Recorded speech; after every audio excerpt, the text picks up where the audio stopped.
They didn't have a celebrity culture in the 1860s like we do today. There was no television, no movies, no Twitter.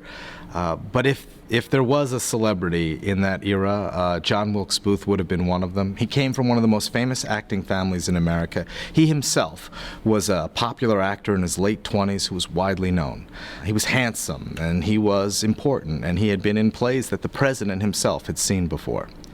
On Friday, April 14th, 1865, John Wilkes Booth was having what was a normal day for a celebrity like him. He began by meeting with his girlfriend, a woman who was probably his secret fiancée, and then he went to get a haircut. And then he came to the theater here to collect his mail, and while he was here that morning, he heard that there were plans for the president to show up that night at Our American Cousin, the play that was being featured.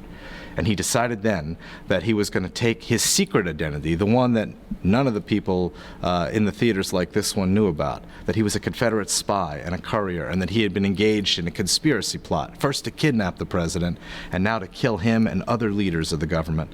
He decided to set that plot into motion. So he spent the rest of the day furiously preparing the details. He rented a horse. He met with the other co-conspirators. He reminded them of the plan to assassinate the president, the vice president, and the Secretary of State almost simultaneously. He figured out that there would be a scene in the third act of the play where there would be a lot of laughter. It would happen about 10:15 at night.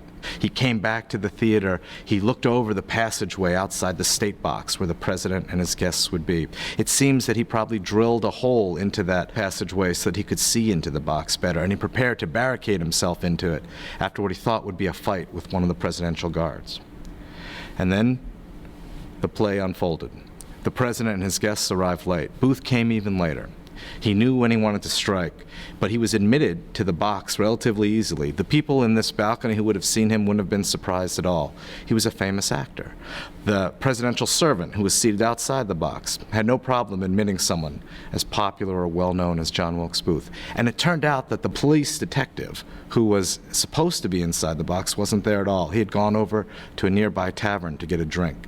There was no Secret Service back then. They didn't have an expectation that presidents would be guarded in that way, and he wasn't. The president was essentially unprotected that night. And Booth waited. He waited until about 10:15, when Harry Hawk, that lone actor on the stage, delivered the line that led the audience out here to erupt in laughter. And then Booth stepped forward into the box with his single-shot Derringer, and he released a .44 caliber bullet into the president's head. Mary Lincoln screamed. There was a tussle with Henry Rathbone, the president's guest. Booth slashed Rathbone with his knife. Blood spurted everywhere. And then Booth leapt from the box, about 11 feet to the stage, probably breaking his leg.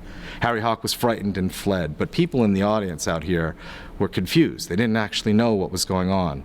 It seems that Booth shouted out to them, "Sic semper tyrannis," thus always to tyrants.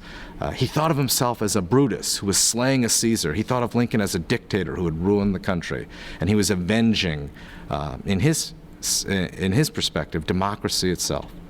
And then Booth fled out of the theater into the alley where an unwitting boy was holding his horse, and he got on that horse and he fled from the city over the Navy Yard Bridge, the only bridge that wasn't being protected properly that night. And what began next was a 12-day manhunt, the most gripping and dramatic in American history.